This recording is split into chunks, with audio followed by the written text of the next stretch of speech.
Welcome to Buck Don't Know Shit. Today, don't know what I'm gonna work on. Man, there's like 1,000 different directions I can go in. There really is. Yeah, I don't know. It's Sunday, I'm not gonna do a whole lot. I can tell you that right now. So, the next thing I wanna do is see how this master cylinder goes in. You have to adjust this push rod. It may be right, may not be right, but I'll video that, show you what I'm doing. And then I am thinking the next step I'm gonna do is start running brake lines and fuel lines.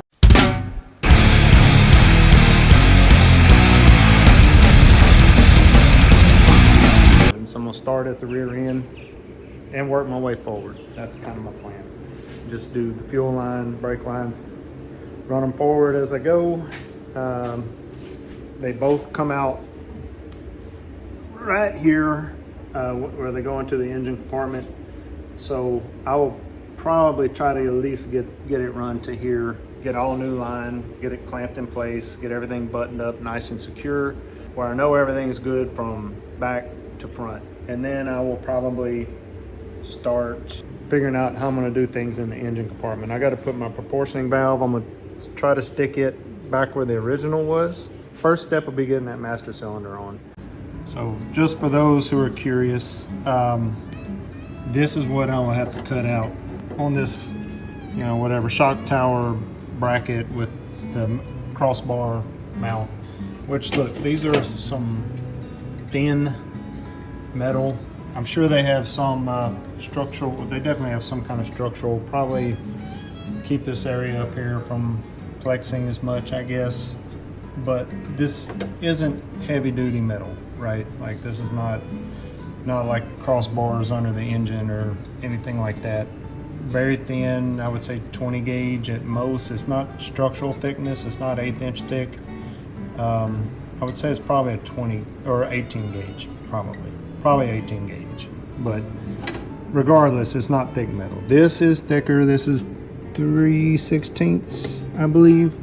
But I will have to cut this corner. But I mean, this supports this, which is thin, and this is what goes back to the car. So I will have to notch out here. I'll be careful not to get into this bolt hole. Now I'll notch out here, cut it down, and it should fall in, and then I'll have to make this same notch wherever this lines up. You can watch Joe Arnold's channel. His is the same way. There's nothing to cutting this. I'll probably cut and put it back in, see how it looks, and whittle a little off here and there. Take off the minimum amount, but the good thing is there's no connectors right here. They're all on this side, so everything's out of the way. But that is what it looks like. You got lots of room away from the shock tower.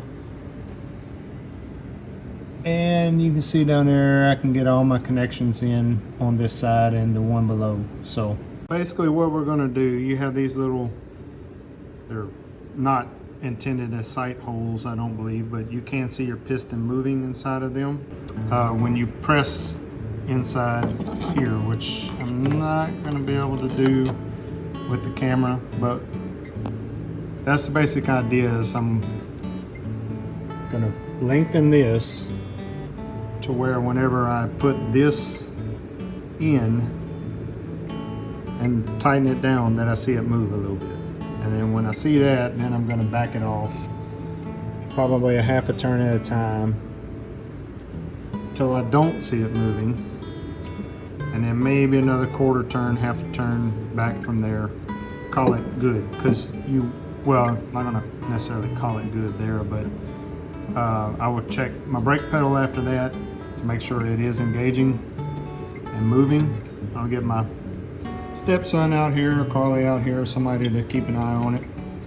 So while it does that, and but yeah, that's the basic idea here. Is you want this to just be just shy of moving that piston whenever you bolt this master cylinder down. Make sense? You don't want it touching the piston. You don't want it actually pushing when you bolt it down, but you also don't want it too far away, because then you'll have a lot of play in your brake before you're actually engaging this piston. Okay, master cylinder is installed.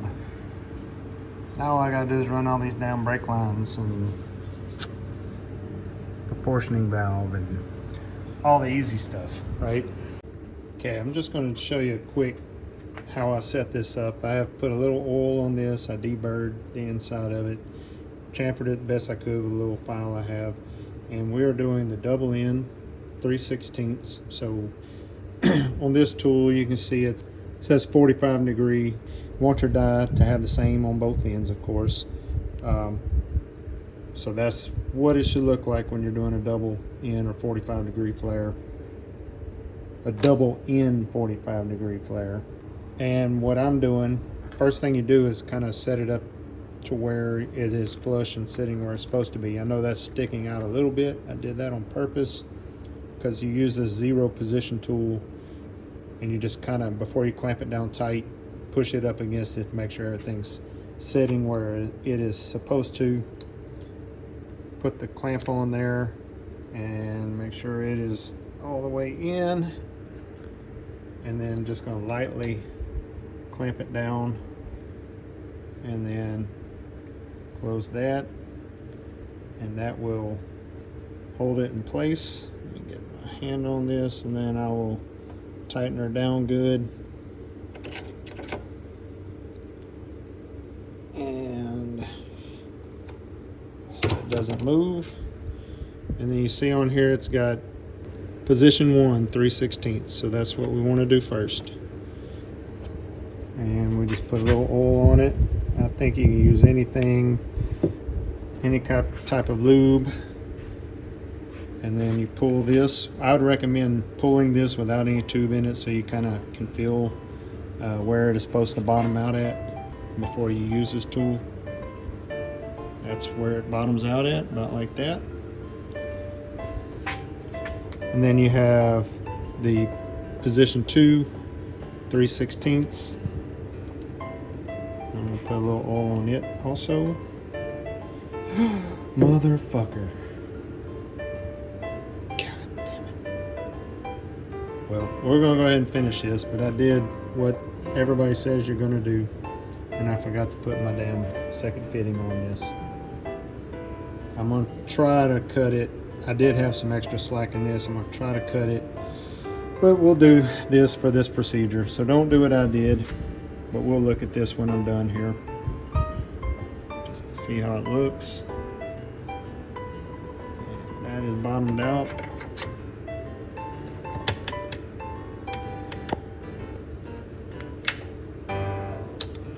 I think I can make this reach still if I cut just the end off of this thing. But yeah, it won't focus on it. Focusing on everything but, oh well. Anyway, it looks good. It is done, but I don't have my damn fitting on it. So yeah, I think they say by law you're gonna at least do that once. This is my first piece I have bent, so I'm not off to a good start. Well, I have actually three parts that the brake line ran and attached. Back to the wheel cylinder here, there's a T. You can see it goes to that flex hose, and then these two lines split off a bit.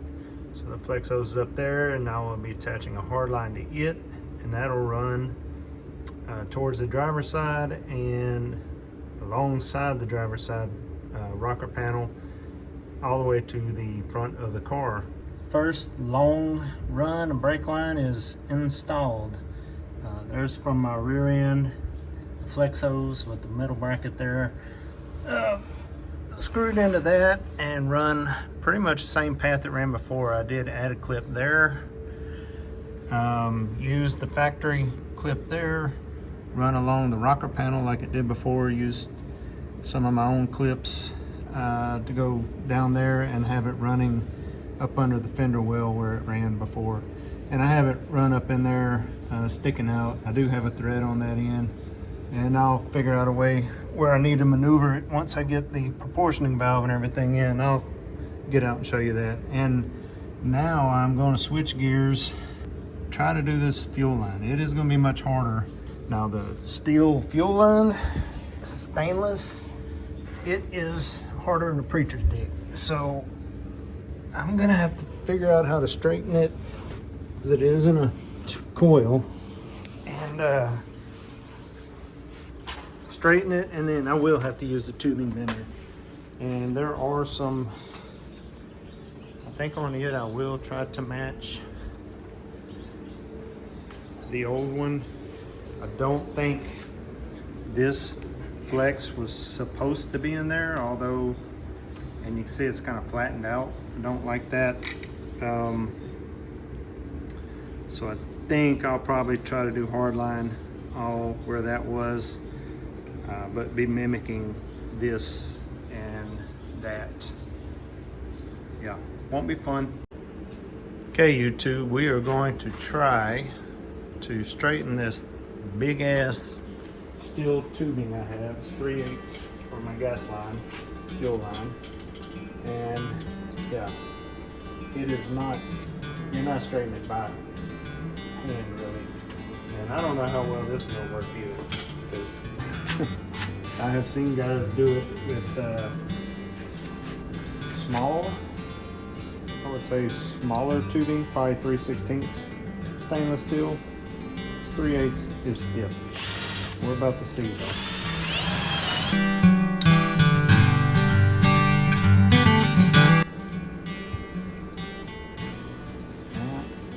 Got this very snug. And we're just gonna start feeding this thing through. See what we can do here. Never done this before. Don't know if it's gonna work or not.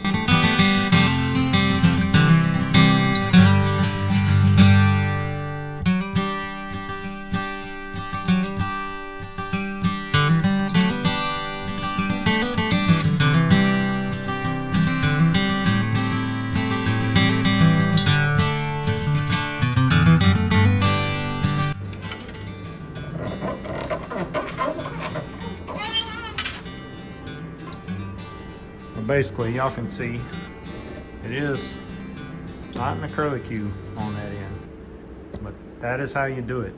Okay, so these I think were a waste of money. They would probably work fine bending 3/16 line, even stainless maybe.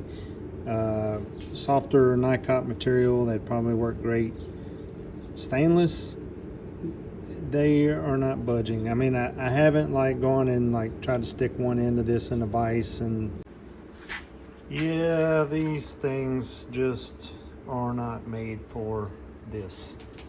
Not stout enough, not enough leverage. You can see them bending there. I tried to create some leverage, and it didn't even budge this tube.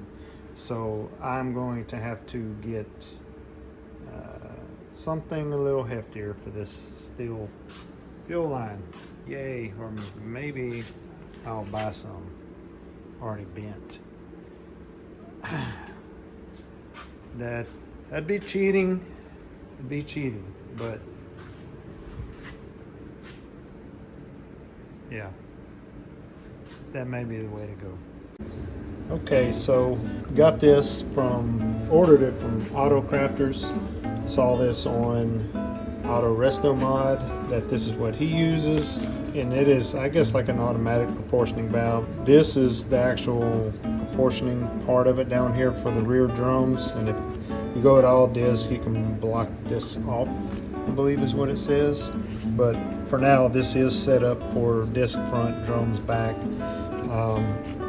And the good thing I like about it is it has an inlet, front and back. I think that's front and that's back. One outlet up here for the rear, which that is a big fitting, but I think they gave me all kinds of fittings to get back down to our 3/16 line. But then it has two where are they both at? Yeah, 2 outlets for the front, so I don't have to T. I can come off either side, go to my driver's side, passenger side brakes. This will mount right on the firewall, or not the firewall, but right on the shock tower.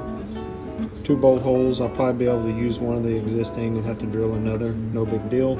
Won't have to use any standoffs. There's a slight standoff there. Came with bolts to mount it. There is a mounting bracket also, but I'm not going to need that. There is a little extra tool. You take this valve out when you're bleeding the brakes, install this, bleed the brakes, and then put the valve back in. And yeah, that's the gist of it. It is mounted. Don't have it really tightened down. I probably will have to install this little piece of line right here that's bent off the back side, get it in, and then bolt this back down. But that shouldn't be a problem. And that will actually just run down to my wheel on this side here. One eternity later. Today I have already got out here and put some Eastwood on this battery tray, underneath the battery tray, on the actual battery bracket mount. It was rusty as hell, but it's pretty thick metal and it's not really rusted through, so I'm just going to prime it up, make it look good, well, make it look black, and put it back in the car. For now, it'll work.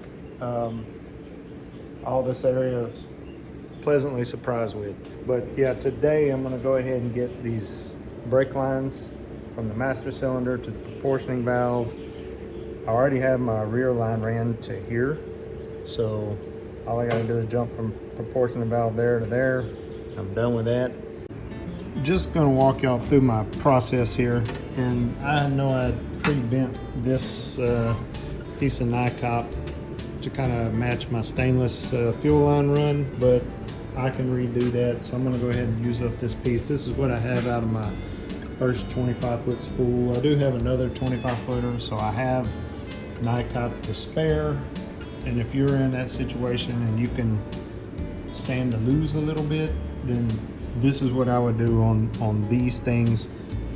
Cut it in a, you can kind of estimate your run. Like I am going from that fitting to that fitting, and I'm going to clip this against the wheel well there, have a little space where it can come out, and then I'm probably just going to kind of loop this to here, try not to make too big of a loop, where it could cause an air pocket. Definitely don't want it to go above my master cylinder.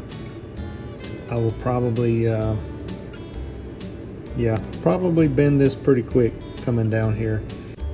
And you can see now, so I've kind of pre-bent this before I cut it again, and I will end up wasting about 3 inches of line, but tighten this nut down, got this one hand tight in there, and I can move this one a little.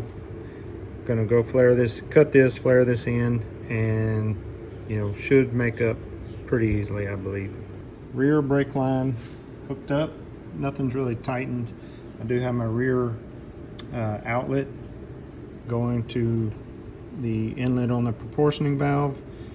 That's done, so now all I got to do is basically run the 3 lines from the front brake, from the master cylinder to the valve. Combination, what do they call it? Combination tool, combination valve, I guess. And the 2 lines from the combination valve to either wheel.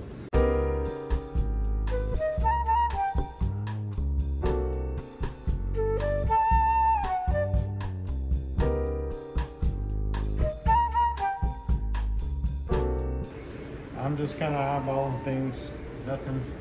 We're not building a watch here, so let's get it close. Got both lines ran to the proportioning valve, and the one line, which we've talked about, that goes to the disc brakes, or the drum brakes in the back. So all I've got now are the 2 lines going to the disc brakes, passenger side, driver side calipers. Okay, front brake line to the driver's side is complete. Yeah, you can see it down there. Really, that one wasn't bad. I do still need to tighten that one. And then it runs up under there, and yeah, that's it. Flex hose over here, and then I've got that, whatever that bolt is with the hole. It'll plug up back here. We'll do that eventually. Probably when I go to bleed the brakes, I'm thinking. So I'll get all that hooked up, not worried about that. But I got one more line to run. So this is all the NICOP I have left over from the 25-foot spool, about 2 feet. So I think you probably need about 27 foot, 28 foot to do this car. So just keep that in mind. They're 25-foot rolls. Probably gonna need 2 of them, and you're gonna have a lot left over. The brake lines are installed. Like I said, I got a few places of concern where I'm gonna add some either rubber or, yeah, I'm gonna put some thick rubber around these and just keep an eye on them. But you know, they are fastened down here and right on the inside, so there shouldn't be any movement there, but I'll definitely stick some material in between there to keep that from rubbing. We've got it fastened down there, but yeah, got line to the front caliper on the passenger side, got the little short run to the driver's side, to the flex hose there. This pretty much mimics what it had before. And then right here, proportioning valve, this goes to the rear. That feeds the rear. One below that feeds the front disc coming from the master cylinder. You can see there, down below, and right there. And then, yeah, you can see the line running off to the passenger side there. So man, I've got all my lines run. Nope, didn't. You know, I'd say I probably have 6-ish hours or so, and that's, you know, with me never doing this before and making a few mistakes, and this is pretty exciting stuff. Can start, I mean, I really think I'm gonna start assembling things, testing things, and you know, getting this wiring back together. Got a little bit of spray painting still to do, but yeah, it's really coming together.